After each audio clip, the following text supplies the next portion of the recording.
ஆண்டவரும் இரட்சகருமாயிருக்கிற ஆண்டவர் இயேசு கிறிஸ்துவின் ஈடு இணையற்ற நாமத்தினாலே அருமையான கர்த்தருடைய பிள்ளைகள், நமது கிராஸ் டிவி நேயர்கள் அனைவருக்கும் விசேஷமாய் இந்த தேவனுடைய வார்த்தையை கேட்கிற கர்த்தருடைய பிள்ளைகள் அனைவருக்கும் எங்களது அசம்பிளிஸ் ஆஃப் காட் ஆலயத்தின் சார்பில் அருமையான இந்த மாலை நேர வாழ்த்துக்களையும் ஆசீர்வாதங்களை அன்போடு கூட தெரிவித்துக் கொள்கிறேன். அருமையான கர்த்தருடைய பிள்ளைகளே, ஸ்தோத்திரம். இது உங்கள் சமாதானத்தின் நேரம் நிகழ்ச்சி. ஒவ்வொரு வாரமும் தர்மையான நமது கிராஸ் டிவிலையும் ஷாலோம் ஏஜி சர்ச் சுற்றுக்குறின் என்கிற யூடியூப் சேனலிலும் கர்த்தருடைய வார்த்தையை கேட்டு நீங்கள் ஆசீர்வதிக்கப்படுங்கள். ஸ்தோத்திரம். உங்களுக்காக ஜெப தேவை இருக்கும் என்று சொன்னால் என்னோடு கூட தொடர்பு கொள்வீங்கன்னா நான் உங்களுக்காக ஜெபிக்க ஆயத்தமாக இருக்கிறேன். உங்களுக்காக நான் ஜெபிக்கிறேன். ஆண்டவருடைய நல்ல நாமம் மகிமைப்படுவதாக. இந்த நாளிலும் அருமையான கர்த்தருடைய பிள்ளைகளை, உங்கள் சமாதானத்தின் நேரத்தில் இந்த மாலை நேரத்திலையும் ஸ்தோத்திரம், அருமையான கர்த்தருடைய பிள்ளைகளை உங்களோடு கூட தேவனுடைய வார்த்தையை பகிர்ந்து கொள்வதிலும் உங்களோடு கூட ஸ்தோத்திரம் ஜெபிப்பதிலும் நான் பாக்கியவானாய் கருதுகிறேன். ஸ்தோத்திரம். கர்த்தருக்கு மகிமை. ஆலோசனை வேண்டுமென்றாலும் நீங்கள் தொடர்பு கொள்ளுங்கள். ஒருவேளை எந்த ஒரு ஆவிக்குரிய ஆலயத்திற்கும் நீங்கள் கடந்து போகலன்னா எங்கள் ஆலயத்தில் கர்த்தரை ஆராதிக்க வரலாம். இந்த தேவனுடைய வார்த்தை முடிந்த உடனே ஸ்தோத்திரம் எங்களுடைய ஆராதனையினுடைய விவரங்கள் கொடுக்கப்படும். அதை பார்த்து தொடர்பு கொள்ளுங்கள். எங்களோடு ஆராதிக்கும்படி வரலாம். மார்க்கு 13ஆம் அதிகாரம் அதனுடைய 31வது வசனத்தை நான் வாசிக்கிறேன். வானமும் பூமியும் ஒளிந்து போம், என் வார்த்தைகளோ ஒளிந்து போவது இல்லை. ஸ்தோத்திரம். ஆண்டவருக்கு மகிமை உண்டாகட்டும். ஸ்தோத்திரம். வானமும் பூமியும் ஒளிந்து போகும், என் வார்த்தை ஒளிந்து போவதில்லை. மத்தேயு 24:35 லூக்கா 21:31 மார்க்கு 13:31 இந்த வசனங்களில் இந்த வார்த்தை சொல்லப்படும். என் வார்த்தை ஒரு நாளும் அழிந்து போகாது. இஸ்ரவேல் ஜனங்களுக்கு ஆண்டு சொல்லும்போது சொன்னாரு, அவர் இஸ்ரவேலுக்கு சொன்ன வார்த்தை ஒன்றையும் தரையில விடலையா, எல்லாமே நிறைவேறினதான். அருமையான பிள்ளைகளே, நாம் ஆராதிக்கிற தேவன் நமக்கு சொன்னதான வார்த்தைகள் ஒவ்வொரு நாளும் நாம் தேவ சமூகத்தில் நாம் காத்திருந்து ஜெபிக்கிறோம். ஆண்டவருடைய நாமம் மகிமைப்படுவதாக. ஒவ்வொரு வாரமும் தேவனுடைய ஆலயத்தில் தேவனை நாம் ஆராதிக்கிறோம். அது மாத்திரமல்ல, ஸ்தோத்திரம், ஒவ்வொரு மாதமும் சபையின் மூலமாய் சில வார்த்தைகள் நமக்கு கொடுக்கப்படுகிறது. வருஷத்தின் முதல் நாளில் கர்த்தர் நம்மோடு பேசுகிறார். ஒவ்வொரு நாளும் நம்மோடு பேசுகிறார். பலவிதமான வாக்கு தத்தங்களை நமக்கு தேவன் தருகிறார். ஸ்தோத்திரம். வார்த்தைகளை கொண்டு நம்மை பலப்படுத்துகிறார். அருமையான பிள்ளைகளே, ஸ்தோத்திரம். அந்த வார்த்தைகள் நமக்குன்னு சொல்லப்பட்ட வார்த்தைகள் நம்முடைய வாழ்க்கையில பழிக்கும். 1988வது ஆண்டுல ஒரு கிறிஸ்துவ அறியாத ஒரு குடும்பத்தில் பிறந்த அந்த நாட்களில் கர்த்தனோடு பேசின வார்த்தைகள் என் ஊழியத்தின் பாதைகளில் கொஞ்சம் கொஞ்சமாக கர்த்தர் நிறைவேற்றி வருகிறதை நான் பார்க்கிறேன். ஆண்டவர் கைவிடலை. அனுபவத்தோடு சொல்கிறேன், இதை பார்க்கிற நீங்கள் யாராயிருந்தாலும் ஆண்டவருடைய வார்த்தை நிறைவேறும். ஆண்டவருக்கு மகிமை. ஸ்தோத்திரம். ஆண்டவர் நல்லவர். ஸ்தோத்திரம். ஏன்னா ஆண்டவர் வார்த்தை அவ்வளவு ஒரு முக்கியமான வார்த்தை. ஸ்தோத்திரம். தாவீதை கேட்டா ஸ்தோத்திரம், தாவீது வாஞ்சையோடு சொல்லுவாரு, ஆண்டவருடைய வார்த்தையை கேட்கறதுக்கு ஆவலா இருக்கிறேன். ஸ்தோத்திரம். பிள்ளைகளே, தேவனுடைய வார்த்தைக்கு எவ்வளவு முக்கியத்துவம் கொடுக்கிறோம் யோசித்து பாருங்க. உத்தராமத்தின் புஸ்தகம் 32வது அதிகாரத்தினுடைய 16வது வசனத்தை நான் வாசிக்கிறேன். அந்த பலகைகள் தேவனால் எழுதப்பட்டதாயும் அவைகளிலே பதித்த எழுத்து தேவனால் எழுதப்பட்ட எழுத்துமாயிருந்தது. அருமையான பிள்ளைகளே, ஸ்தோத்திரம். கர்த்தர் நல்லவர். ஆண்டவர் மோசேக்கு தம் கை விரலாலேயே ஆண்டவர் 10 கற்பனை ஆண்டு எழுதி கொடுத்தார். நமக்கு நல்லா தெரியும், ஆண்டவரால் எழுதப்பட்டதான 10 கற்பனை. அது மாத்திரமல்ல, அருமையான கர்த்தருடைய பிள்ளைகளே, ஸ்தோத்திரம். கர்த்தர் நல்லவர். அப்போஸ்தலனாகிய பவுல் சொல்லுகிறார், தேவனுடைய வாக்கியங்கள் எல்லாம் தேவனுடைய ஆவியினால ஏவப்பட்டு எழுதப்பட்டிருக்கிறது. ஸ்தோத்திரம். முதல் வார்த்தை நம்ம கடைபிடிக்க வேண்டியதான தேவனுடைய வார்த்தைகள். ஸ்தோத்திரம். யாத்திராகமம் 20ஆம் அதிகாரம் அதுல 1 ஸ்தோத்திரம் நீங்க பார்ப்பீங்கன்னு சொன்னா 17வது வசனம் வரைக்கும் ஆண்டவர் தேவனுடைய வார்த்தையை எழுதி கையினாலே எழுதி மோசேயுடைய கரங்களை கொடுக்கிறார். ஸ்தோத்திரம். அந்த வார்த்தை இன்னைக்கு மாறாத வார்த்தை.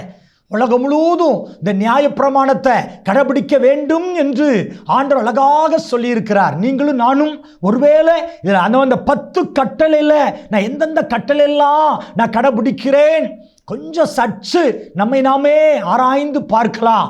உன் தகப்பனையும் உன் தாயும் கனம் பண்ணுவாயாக, என்னை என்று உனக்கு வேற தேவர்கள் உண்டாயிருக்க வேண்டாம், என் நாமத்தை நீ வீணிலே நீ வணங்காத, ஸ்தோத்திரம், என் ஓய்வுனால நீ பரிசுத்தமா ஆசாரிக்க நினைப்பாயாக, அப்படி நிறைய 10 காரியங்கள் ஆண்டு சொல்லி இருக்கிறார். இது எக்காலத்திலும் உள்ளது. பிள்ளைகளே, நாம் கடைபிடிக்க வேண்டிய ஒரு நல்ல வார்த்தை.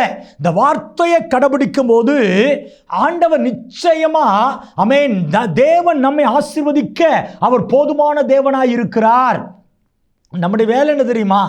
தேவனுடைய வார்த்தையை வாசித்து நம்ம தியானித்து அந்த வார்த்தைக்கு நாம் கீழ்ப்படியும் பொழுது அதனுடைய ஆசீர்வாதத்தை நாம் பெற்றுக்கொள்ள முடியும்.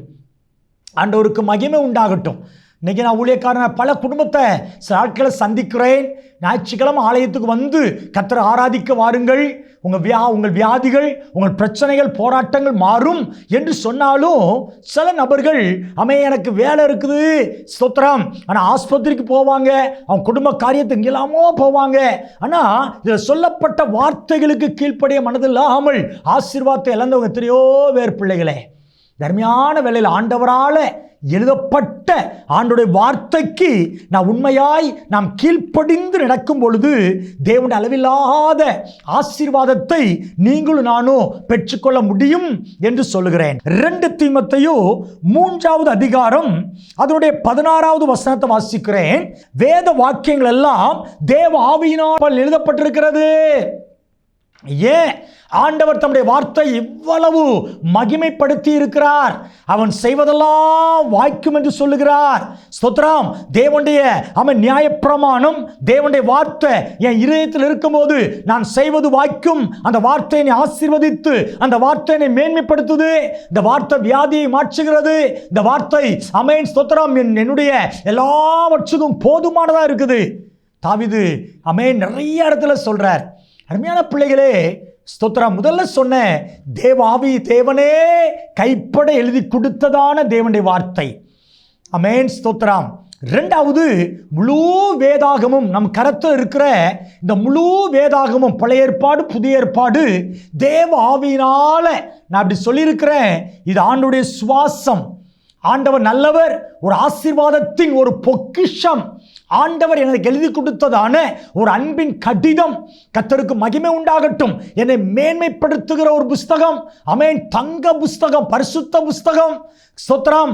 ஆவியானவரால் எனக்கு கொடுக்கப்பட்டதான ஒரு மகிமையான ஒரு வேதம் தான் என் கரத்தில் இருக்கிற வேதம். வேதத்தை குறித்து உங்களுக்கு தெரியும் நினைக்கிறேன்.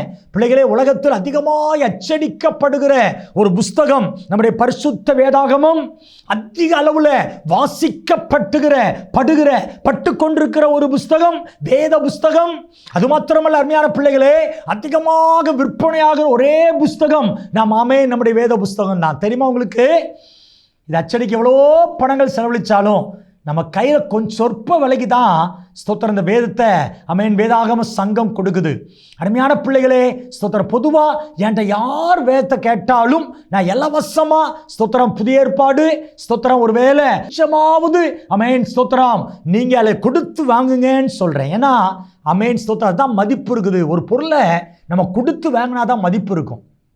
யோசித்து பாருங்க, நான் இந்த வேதத்துக்கு நான் எந்த அளவுக்கு நான் முக்கியத்துவம் கொடுக்குறேன். ஸ்தோத்திரம். ஒரு அறிஞர்கள் மாநாடு நடந்துச்சா, எல்லாரும் தங்கள் எழுதினதான புஸ்தகங்கள், தாங்கள் படித்ததான நிறைய புஸ்தகங்களை கொண்டு வந்து எல்லாவற்றையும் அடுக்கி நாங்கள் படித்ததா இருக்கிறதுலே பிரதான புஸ்தகம் சொல்லி ஒரு டேபிள் அடுக்கி வச்சாங்களாம். ஆண்டவர் நல்லவர். ஸ்தோத்திரம். அதில் ஒரு கிறிஸ்தவ விஞ்ஞானி ஆண்டவர் நாமம் மகிமைப்படட்டும் தன்னுடைய வேதத்தை எடுத்து மேலே வைத்தாராம். ஆண்டவர் நல்லவர். ஸ்தோத்திரம். கர்த்தர் எல்லாவற்றுக்கும் முதல் தரமானது என் வேதம் என்று சொல்லி அவர் வேதத்தை மேலே எல்லா புஸ்தகத்துக்கும் மேலே வச்சாராம். எல்லா விஞ்ஞானிகளுக்கும் கோபம். ஸ்தோத்திரம். இது இதுதான் மேலே உள்ளதாக்கும் அப்படின்னு சொல்லி ஸ்தோத்திரம் வேதத்தை எடுத்து எல்லா புஸ்தகத்துக்கு கீழே அவங்க வச்சாங்களாம். அப்போ இந்த கிறிஸ்தவ விஞ்ஞானி சொன்னாரா, ஸ்தோத்திரம், நீங்கள் எழுதியிருக்கீங்களா இந்த புஸ்தகம் எல்லாமே எழுதப்பட்டதெல்லாம் அஸ்திபாரமாக இருக்கிறது என்னுடைய வேதம் அப்படின்னாராம். ஸ்தோத்திரம். யோசித்து பாருங்க, மேலே வச்சாலும் என் ஆண்டவர் எல்லா புஸ்தகத்தையும் மேன்மையானது. ஸ்தோத்திரம். கீழே வச்சாலும் எல்லாவற்றுக்கும் அஸ்திபாரமாக இருக்கிறது என்னுடைய வேதம். ஆண்டவருக்கு மகிமை உண்டாகட்டும். யோசித்து பாருங்க, அவ்வளவுக்குள்ள மகிமையான வேதத்துக்கு நேரம் எடுங்க பிள்ளைகளை எடுத்து நல்லா தேவ சமூகத்தில் வாசிங்க. ஏன்னா இது ஆவியானவரால் கொடுக்கப்பட்ட 66 புஸ்தகம், 1189 வசனங்கள்.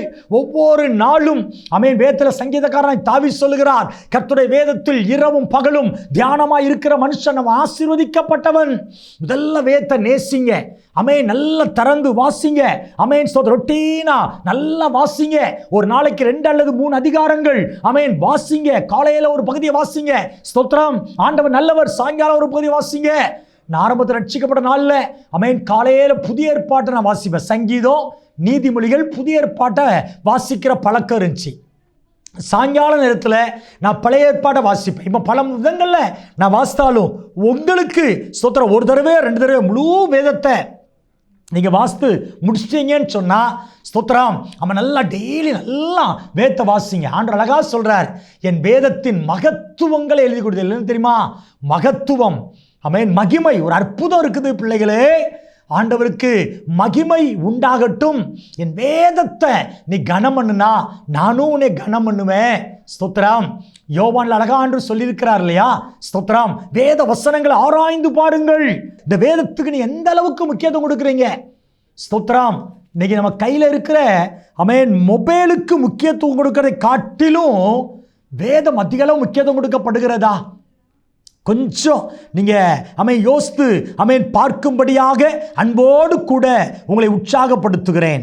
அருமையான கர்த்தருடைய பிள்ளைகளே, ஸ்தோத்திரம். ஆண்டவருடைய நாமம் மகிமைப்படுவதாக.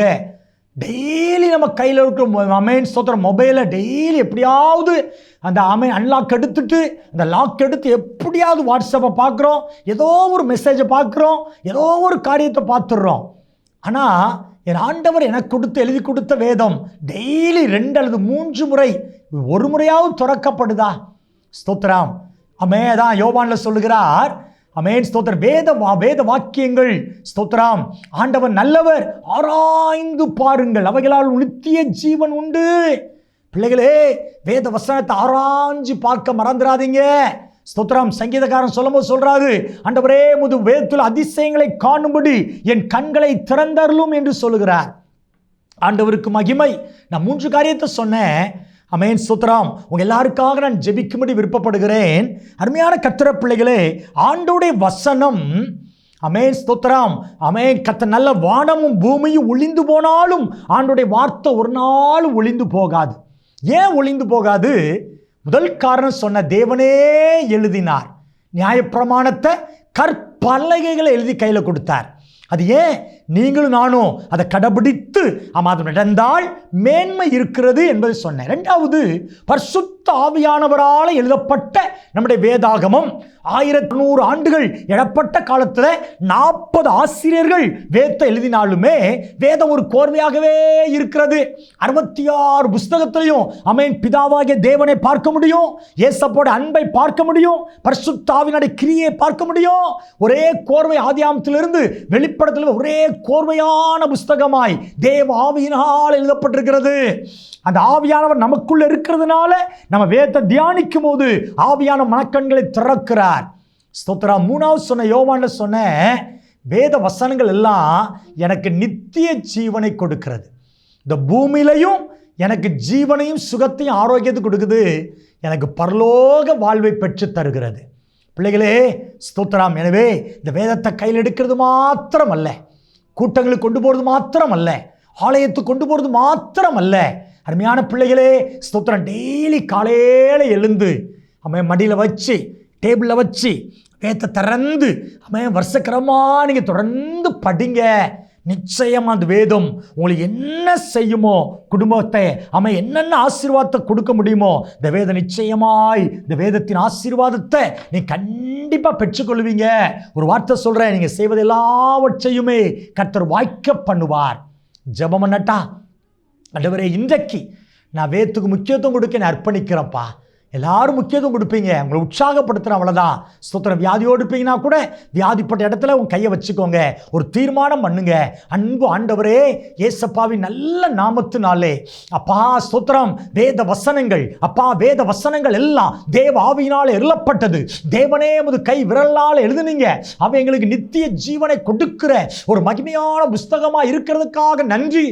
அதை பார்க்கிற ஒவ்வொரு பிள்ளைகளும் இன்னும் அதிகமாய் வேத வாசித்து தியானித்து அதை கடைபிடித்து கீழ்ப்படி நடக்கும்படியாய் தேவாவியானவர் ஒவ்வொருவருக்கும் நீங்க அனுக்கிரகம் பண்ண வேண்டும்படியாக ஜெபிக்கிறோம்ப்பா.